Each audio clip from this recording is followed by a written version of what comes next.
So I just saw Beetlejuice 2024 AD, or some people was calling it Beetlejuice 2, and I thought it was a pretty good movie. I've actually never seen the first Beetlejuice movie before this one, so I went ahead and watched it, and I actually pretty much enjoyed it. I really wish there was more Beetlejuice in the movie, but I understand what they were trying to do with the film, and thought it was okay. If anything, I'd say it's about a good 7 out of 10 movie. Nothing too spectacular or great, just a really good, funny, cheesy movie from the 80s. And now, years later, we finally have a sequel to this film. I really don't know why. I don't know the lore and reasoning behind why it took so long. I want to just assume that Warner Brothers was too busy canceling other movies and they realized, oh, we could still make a Beetlejuice 2 movie. Which, by the way, still, fuck you, Warner Brothers. So yeah, this was one of the films that actually still came out. And it's definitely a good film to watch, especially if you're fans of the first Beetlejuice movie. Gonna go straight into it. It pretty much takes place years after the first movie. I want to say about 30 to 40 years later. And everyone, as far as I know, who's a major character did reprise their role, especially Lydia and Beetlejuice, played by Michael Keaton, and I thought they did a pretty good job. Beetlejuice definitely steals the show when it comes to this franchise, and I really do want to see more of him, and I really wish I did see more of him in this film, but also this movie had to introduce a lot of other things, which I will go into here in a moment. The acting and performances by everyone was really good. There were some moments where I didn't really feel anything, like especially when it came to Lydia's mom and her daughter, played by Jenna Ortega. It definitely felt like she was phoned in when it came to this film. There was, like, I want to say a few times where I thought she did a really good job, but nothing spectacular that really stood out. In fact, Beetlejuice pretty much stole the show, played by Michael Keaton. Like I said, he was the best part of the movie, and I was very entertained every time he was on screen, and yeah, there wasn't enough of him. There are some characters, of course, who didn't reprise their role because of them just not being in the film or with us, and because of certain controversies, but I'm not going to get into that right now. I do want to say that I feel like the theme of this movie was all about family and accepting them. There was a lot of moments in the film where characters had to accept one another and, move on from certain events. Writing, I thought, was pretty well done. Honestly, it kind of really did feel like the old style of writing for the old Beetlejuice. Although, I feel like there was a lot going on with this film. There was like 4 different plot lines that was going on all at once. And it kind of felt, a little bit too much at one point because it just kept jumping back and forth between them, but overall it ended up like combining them all in the same scene. There's the plot line of Lydia trying to get over the death of her husband and being married to this new douchebag character. Her daughter makes friends with the new neighbor kid who comes with his own set of problems. Beetlejuice is trying to still marry Lydia even though it's been 30 years. Lydia's mom is also trying to get over the death of her dad. And also, Beetlejuice has an ex-wife that's coming to kill her. Also, there's just a detective celebrity played by William Dafoe, which is really funny. He's trying to catch the, trying to figure out what's going on with people breaking the laws. Like, there was a lot going on in this movie. I will definitely say that. Like, I don't want to say this movie didn't have enough time for characters to breathe, because there was a lot of moments where a lot of these plot lines intercepted each other, but it definitely felt like a lot was just placed in this movie. Like, it was just trying to do a lot. For its runtime, I thought it pretty much resolved everything appropriately, but I really wanted to just see more Beetlejuice. The setting pretty much took place in the same city. I don't know if it's the exact same city, but the house was definitely still the same. The city that Lydia was in was definitely the same. It was more modernized. Like, there's now an art school that Lydia's daughter go to, and Lydia's mom works in the city and is trying to be a famous artist. Even her statue was even in one of the schools, so that was pretty cool. A little throwback for the people. I don't know if I mentioned it, but there was definitely a lot of callbacks and references to point at the screen and be like, oh, look, there it is, guys, look, like Leonardo. But it wasn't like too annoying, and you definitely needed to watch the first Beetlejuice to understand them. The underworld, or the world of the dead, was also really done well. It was pretty much explored. There was like a lot more places that we got to see from this world, kind of like a Kingdom Hearts world, like if Sora comes back and there's more to do. Beetlejuice now has an office and does a lot more work than usual now. There was even a section where they all board the Soul Train to the afterlife, and they even had Soul Train playing, so that was pretty funny. The art style definitely did resemble the old movie as well. There was a scene where the worm from the sand planet that they never really talk about looked almost the same, though it seems like they didn't use like puppets or like stop motion like clay statues for this one. It was more 2D. I don't know how to really explain it. It didn't really seem like it was stop motion. I hope it is, but it still looked like it was from the 80s, like they just wanted to do a little callback. So, you know, I appreciate the effort they were trying to do. Like I mentioned earlier, the world of the dead was explored more. There was a lot more places you could see, a lot more jobs happening. You know, you got to see like this place is like a real society that you could either visit or actually stay here. Can't really say much about camera work and cinematography.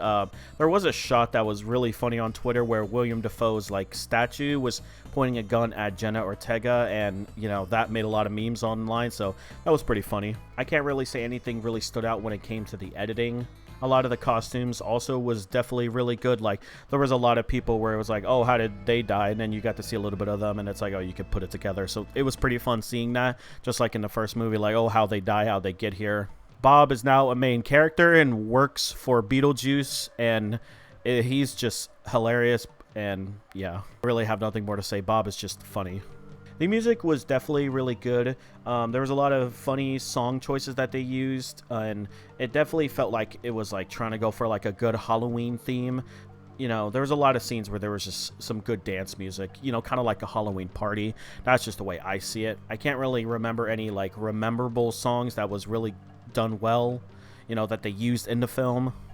Yeah, I can definitely tell that they're going to make like another Beetlejuice. I mean, it would be pretty funny if like the third movie was called Beetlejuice, Beetlejuice, Beetlejuice. So we will only see if this gets a sequel. As far as I know, it's doing pretty okay in the box office, but a lot of people just don't even know Beetlejuice in general. It was definitely a fun time to just go, you know, it's definitely a good Halloween movie. I really wish movies like this would just release, you know, closer to Halloween, but maybe they just want to be out in theaters early so that it can release on DVD during the Halloween times. I don't really know. That's just something I really think about a lot. Like, how come this just doesn't come out during Halloween? But, you know, that's just the way movies work. October is pretty filled anyway. So yeah, now I'm going to try my best to talk about the plot. So yeah, like I mentioned, this does take place 30 years after the first Beetlejuice film. Lydia is now an adult, and she's actually the star of a TV show where she explores haunted houses, and it's kind of like a, you know, shot in front of a live audience type of show where like the crowd can react and everything, and there's guest appearances that comes on and be like, Lydia, please help us, we know you're famous, because Lydia is now famous and she can use her ability from the first film to see ghosts, and yeah, she monetized that, so that's pretty fun, or that's pretty smart.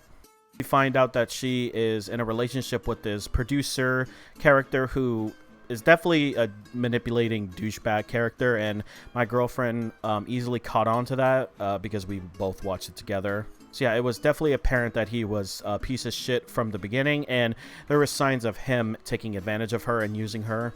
She has a daughter who goes to an art school who doesn't really have the best of relationship with Lydia, but she does have a good relationship with their dad, but their dad passed away, I believe because of a science research expedition trip. But yeah, she doesn't have a father figure in her life, and that's where this executive guy wants to take in, you know, or step in. Later in the movie, Lydia is informed that her dad actually passed away due to a plane crash. Yeah, just a lot of dad characters are dying in this movie. So she goes to pick her up, and they all meet up to have a funeral service at the original house from the first Beetlejuice movie. Also, it's also in this scene where she gets picked up that her mom's like art partner kind of falls into a sewer, or falls into the sewers and freaking dies. And we also see Danny DeVito, and it was pretty funny because me and my girlfriend knew it was Danny DeVito because of his size. It's just funny that we just know him for his size, and he didn't even have to make a sound. We just knew it was Danny. He played a janitor who was minding his own business, you know, cleaning up, told people like, hey, if you're lost, go here. And he eventually tripped on a box or something, a puddle. Yeah, he tripped on a puddle or slipped and dropped some boxes, and that opened up some corpse pieces. Sorry, I can't speak right now. They all like resurrected and combined and formed a woman who wanted to find Beetlejuice, and she has the ability to suck souls. Yeah, I said that right. She's a soul sucker. Yeah. Yeah, not even joking. She does that to Danny, and Danny freaking dies. This gets the attention of an investigator played by William Dafoe, who wants to investigate what's going on here. We later cut to Beetlejuice, who is pretty much indulging in his business, you know, having a lot of people work for him. A lot of people take phone calls to get, you know, jobs for Beetlejuice or from Beetlejuice, and Beetlejuice is just at his office, you know, being him, you know, his funny self, and still reminiscing about Lydia, and even has a picture of her on her desk. And I could go into the whole conversation about Beetlejuice's, you know, attitude and actions, but I'm not here to discuss that. It's definitely creepy and weird, but this movie was made during a time where that was just funny, so we're not going to talk about that too much. Yeah, he is a weirdo, just, it's definitely true. Eventually, Lydia meets up back at the house, and they also mentioned that Adam and Barbara figured out a loophole and is no longer living at the house, so they're just not in the movie. I want to say it's probably because of Alec Baldwin and what he's, you know, in right now with shit that happened with another movie, but again, we're not here to talk about that. There is a lot of interactions with the family. They end up having the funeral service there, and it's there where Lydia's douchebag boyfriend, because I don't really care to look up his name, he did a really good job acting, but he definitely did a good job of making me hate him. He proposes to Lydia because he wanted to make this all about him, and he wanted to get married on Halloween to Lydia, and that was in 2 days, and she basically is forced to say yes because she doesn't want to upset him and all the other people. So that just happens here at the house now. Lydia's daughter gets upset, so she runs away and meets up with a new boy at a treehouse just hanging, and they become really cool friends really quickly. So it's about to be Halloween. I'm definitely going to be time skipping a lot here. There's a lot of events that's being taken place right now. Like I mentioned, a lot happens. The private investigator is trying to locate this woman who has the ability to soul suck, and it turns out it's Beetlejuice's ex-wife, and Beetlejuice was married to her, but Beetlejuice ran away because he didn't want to have his soul sucked, and that explains why he had a ring or a finger with a ring on it in the first movie, so that's a pretty good callback.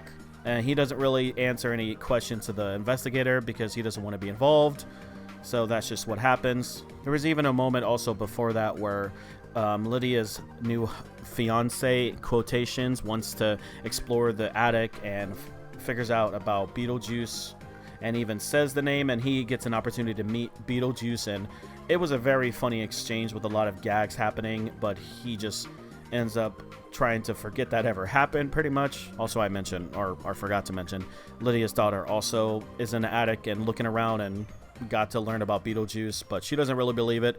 Her whole thing is she doesn't really believe in her mom's ability to see ghosts and dead people, but that'll be important. When it's around Halloween time, you know, it's just Halloween, kids are trick-or-treating. Lydia's mom goes back to the funeral, you know, the gravesite of where her husband died, with some snakes to do some type of artistic ritual. I don't really remember why she was doing it, but she supposedly has snakes that were defanged and not harmless, or are harmless, but she ends up fucking dying, so that happens. And Lydia drops off her daughter before all that to this boy's house that her daughter's now friends with, and it turns out the boy is a ghost. He's actually dead, and we also find out that Lydia's daughter can now see dead people as well, because it turns out that house was a haunted house and had the spirits of the people who were murdered there. I guess I'm jumping the gun, but that's pretty much the whole reveal at the end, that the boy that her daughter is trying to see is a murderer and killed their parents and hid into a treehouse, and that's the farthest he can go as far as his house and his treehouse. So Astrid, the daughter, it's Astrid, I haven't been calling her by her name. Astrid's like, whoa, this is trippy. I don't know if I want to date a ghost, because they were falling in love a bit, but he's like, hey, being a ghost is not so bad. You know, if you marry me, I can show you to your dad. And she believes it, and she goes to the the place of the dead, basically, where all the dead people are, and she believes what the guy is trying to say. The guy's named Jeremy, and, you know, they go on their way, but Lydia finds out that there was a murder there, and she connects the dots and realizes, oh no, my daughter is there, and she sees that the ghosts of the parents were there as well, and she gets to see, like, how they were murdered, so that's pretty cool. So she's like, oh crap, I gotta go save my daughter. So she makes a deal and says Beetlejuice 3 times, and they meet up, and she's like, hey, help me save my daughter. and I'll marry you, because that's really what he wants. So Beetlejuice agrees. So a lot of shenanigans then happen where Beetlejuice brings her into the that dimension, but he's not really supposed to, and the investigator finds out, and now he's hunting Beetlejuice for breaking the law. All this while Beetlejuice is trying to escape this crazy ex-wife. All this also while Lydia's mom is dead. Do you see how, like, a lot was happening with this film? It's kind of a lot to explain, honestly. I hope I'm not ruining the experience. If you ever watch my reviews, I definitely go into spoiler talks, and I talk about the plot, so definitely don't watch this if you want to see the film. I'm going to mention that at the beginning. But yeah, a lot's happening. A lot of plot lines are happening. Then Astrid finds out that the ritual that she did to go into the place of the dead was actually a trade agreement where the kid Jeremy gets to come back to life and Astrid gets to die. And as this is happening, Astrid and Lydia even meet up in the soul train, and they even find their dad or husband, depending on who I'm talking about.